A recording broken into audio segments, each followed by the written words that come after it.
खुलुमबाय दिनैनि एंखं स्टुडिअ'आव आं फोरोंगिरि दैमारि दिनैनि गाहाय रादाबो दङ विजया दशमीनि सानाव आसामनि दाब दाब जायगायाव गासै 15 सुबुंनि जिउ खहा दुर्गा मुसुखा गारनायखौ लानानै गसाइगावआव दुंहाव थासारि एसडिपिअनि सायाव रायजो राजाया खुद्रिदों छत्तीसगढ़आव गिख्रंथाव लामा जाब्रबथायजों 4 सुबुंनि जिउ खहा बकाजानाव बिस्कुट जानानै 8 बोसोर बैसोनि सासे गथ'आ थैदों बिएसएफनि आखायाव हादोर नाङारि सिमानिफ्राय 50 किल'मिटार सिङाव गोहो पान्जाब बेंगलनि अजद आसामाव दुर्गा फुजानि होंगो दोंगोआव करोना पजिटिभनि बिबाङा 1.53 जौखोन्दो बांदों आफगानिस्ताननि खुंथायखौ खुंनाय तालिबाननि सायाव व्लादिमिर पुतिनआ गोजोननाय गैया जम्मू काश्मीरनि पुंछ जिल्लायाव थिउरियाजों गावलायनायाव 2 आर्मी जवाननि जिउ खहा राहुल द्रविड़आ क्रिकेट टीम इंडियानि गाहाय फोरोंगिरि जानो हासिगौ गोदान बोसोर 2022 मायथाइयाव रिलिज जागोन अक्षय कुमारनि राम सेतुआ गय एबा गुटखानि जुमुदैखौ फोसाबनो थाखाय रेल बिफाना बोसोराव 1200 कौटि रां बाहायनांगौ जायो दानिया दङ आबुं रादाब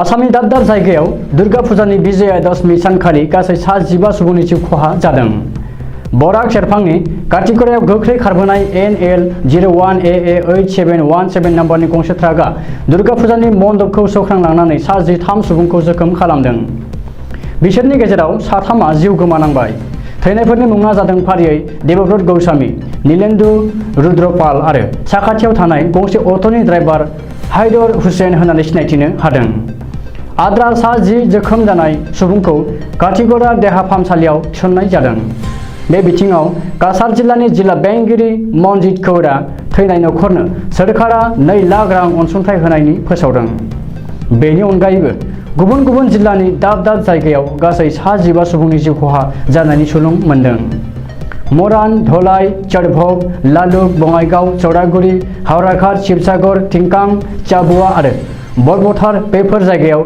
जाब्रबथाय जानानै गासै 15 सुबुंनि जिउ खहा जानो गोनां जादों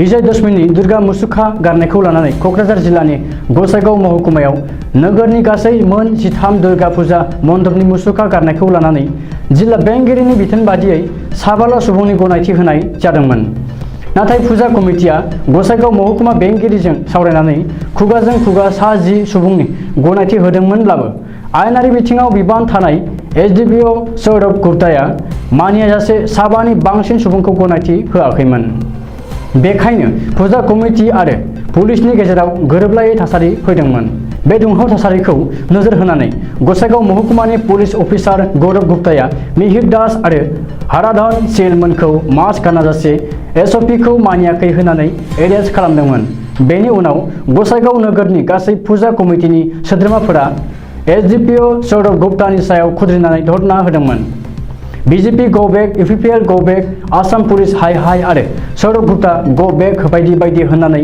रायजो राजाया होसिख्रावदोंमोन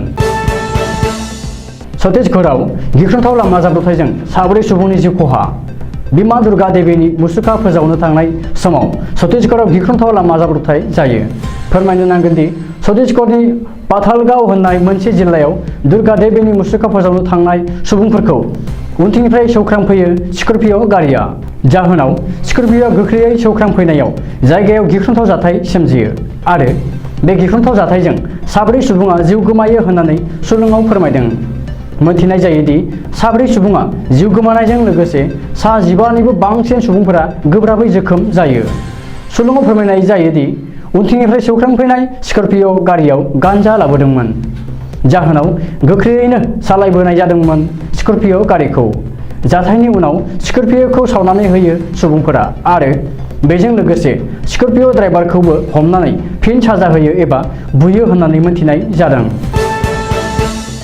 गलाघाट जिल्लानि बकाजानाव बेकारि बिस्कुट जानानै 8 बोसोर बैसोनि सासे गथ'नि जिउ खहा जादों सुलुङाव फोरमायनाय बादिब्ला गथ'आ थैनाय खौरांखौ मोननानै जायगानि खाथि खालानि सुबुंफोरा सुलाद लानो थांनायाव नखरनिया साहाजों लोगोसे बेकारि बिस्कुटखौ जाहोदोंमोन। अब्ला जायफोरा बै बेकारि बिस्कुटखौ जादोंमोन बिसोरो जोबोर गाज्रियै खिगुनाय आरो गोबाग्लुंनाय जानायावसो गथ'आ थैनायनि जाहोनखौ हमदांनो हायो। बिसोरनि गेजेराव सानैनि हालोदा जोबोर गाज्रिसिन जानायलाय डिमापुरनि देहा फाहामसालियाव थिसननांबाय होननानै सुलुङाव फोरमायदों। हादोरनाङारि सीमा ओनसोलाव माखासे आयेन बेरेखा दायनिगिरिखौ हमनो थाखाय मिरु सोरखारनि नखर बिफाना बर्डार सिकिउरिटि फोर्स एबा BSFनो हादोरनाङारि सीमानिफ्राय 50 किल'मिटार सिङाव गोहो होदों, जाहाथे हादोरनाङारि सीमाखौ बारनानै फैनाय आयेन बेरेखा सुबुंखौ हाखु-दाखु समाव BSFआ गावनो गाव एरेस्ट खालामनो हायो। मख'नो गोनांदि 1968 मायथाइनि BSF एक्ट बादियै BSFनो 15 किल'मिटार सिङाव गोहो होखानाय दङ। नाथाय मिरु सोरखारनि नखर बिफाना बे गोहोखौ बांहोनानै 50 किल'मिटार खालामनायखौ ममता बेनार्जी दैदेननाय बेंगल सोरखार आरो पान्जाबनि कंग्रेस सोरखारा होबथादों आरो अजद दैखांदों। नाथाय आसाम, मेघालय, त्रिपुरा आरो मिज'रामनि सोरखारा जेबो अजद होआखै। सोरखारा फोसावनाय SOP खौ दुर्गा फुजानि फुजा कमिटिफोरा मानिनानै सोलिदोंब्लाबो नाथाय नायगिरि रायजो राजाया बेफोर SOP खौ रावबो मानिनानै सोलियाखै। बेखायनो आथिखालाव 24 घन्टानि गेजेराव 0.53 जौखोन्दोनिफ्राय थोंजोङै 1.53 जौखोन्दो बांहैबाय होननानै सावस्रि बिफाननि सुलुङाव फोरमायदों। बे खौरांखौ मोननानै गोबाङानो जिंगासिनो हमदों। मानोना सिगाङाव बुंखानाय बादियैनो कर'नानि थामथि दोहौआ गमामायैनो फैमारोब्ला गोबां सहायबावनांगोन आरो रायजोनि रांखान्थियारि हालोदा गोदोलांफिननो हागौ। सभियेट संघनि सुप्रिम एबा रासियानि हादोरगिरि व्लादिमिर पुतिना आफगानिस्ताननि तालिबान सोरखारनि सायाव गोजोननाय गैया। मानो होनोब्ला आथिखालाव तालिबान सोरखारा सिरिया आरो इराकनिफ्राय हाबफैनाय गोबां ISIS फोरखौ होबथानांगौनि जेबो राहा लायाखै आरो बेनि जेबो गोनांथिबो सानाखै। बेखायनो आथिखालाव सिरिया आरो इराक हादोरनिफ्राय गोबां ISIS केडारफोरा आफगानिस्तानाव बाहा लाफैबाय। फैबाय थानाय समाव आफगानिस्ताननि नसुं हादोरफोरनि थाखाय खैफोद फैनो हागौ होननानैबो सभियेट संघनि गोजौ थाखोआव थानाय गोबां फाइखि मावख'गिरि आरो संगालि मावख'गिरिखौ साखाफारायै खामानि मावलांनो हादोरगिरि व्लादिमिर पुतिना बिथोन होदों। पाकिस्तानाव जोनोम मोननाय लश्कर-ए-तैयबा थिउरिया हानजाजों गावलायनायाव इन्डियान आर्मी गारवाल राइफल्सनि सानै जवाना मुंख्लं जादों। बृहस्पतिबारनि मोनायाव इन्डियान आर्मीनि मोनसे हानजाया जेब्ला पुंछ जिल्लानि मेंढर हाग्रायाव सार्च अपारेशन खालामनो थाङो अब्ला थिउरियाफोरा सिगाङावनो एम्बुसआव थाखानानै आर्मीनि सायाव गाग्लोबग्रोनायाव गारवाल राइफल्सनि जवान सिपाही बिक्रम सिंह नेगी 22 आरो सिपाही यगम्बर सिंह 27 होननानै आर्मीनि सुलुङाव फोरमायदों। बिसोर सानैबो उत्तराखंडनि थागिबिमोन। बिक्रम सिंह नेगीनि न'आ तेहरी गारवाल जिल्लानि बिमान गांव आरो यगम्बर सिंहनि न'आ शामली जिल्लानि शंकरी गामियाव होननानै मिथिहोदों। बृहस्पतिबार खालि जाथाया जादोंमोनब्लाबो गोब्राबै जोखोमल' जादोंमोन। नाथाय उनाव शुक्रबारनि फुङाव बिसोर सानैखौबो डाक्टारा थैबाय होननानै फोसावनायनि उनाव सानैनिबो गोथै देहाखौ गावबा गावनि न'आव दैथायहरबाय होननानै मिथिहोदों।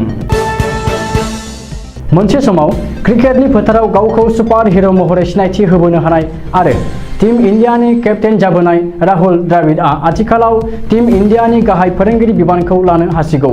मानो होनोब्ला आथिखालाव इन्डियानि क्रिकेट टीमाव दासान्दै गाहाय फोरोंगिरिनि मासिया लांदां जानानै दङ।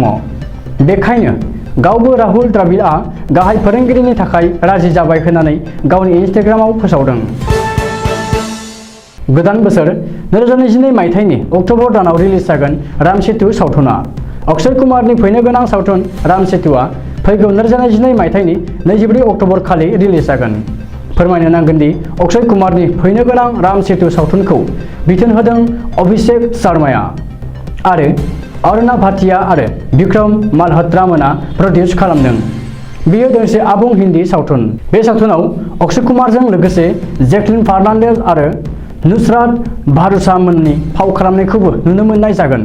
लोगोसे गोबां सा महरगिरिफोरनि गोसो बोनो हाथाव फाव खालामनायखौबो बे सावथुननि गेजेरजों नुनो मोननाय जागोन होननानै सुलुङाव फोरमायनाय जादों।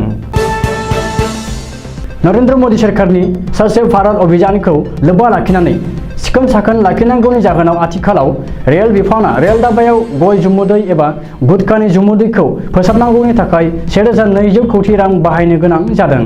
मानो होनोब्ला आथिखालाव भारत सरकारा बायदि बायदि बिजों आरो राहानि गेजेरजों बयबो नोगोरारिफोरखौ सांग्रांथि होदोंब्लाबो गोबां भारतारिफोरा गावबा गावनि गाज्रि हुदाफोरखौ नागारनो हायाखै आरो बांसिनानो बेनि फारसे सांग्रां नङा। नङाब्ला बेबायदि गय जुमुदै आरो गुटखानि जुमुदैखौ फोसाबफिननो थाखाय रेल बिफाना एबा सोरखारा 1200 कोटी रां बाहायनो गोनां जानायबो नङामोन। दानिया बोथोरनि खौरां। गाबोन रबिबार खालिनि बड'लेण्डनि बोथोर।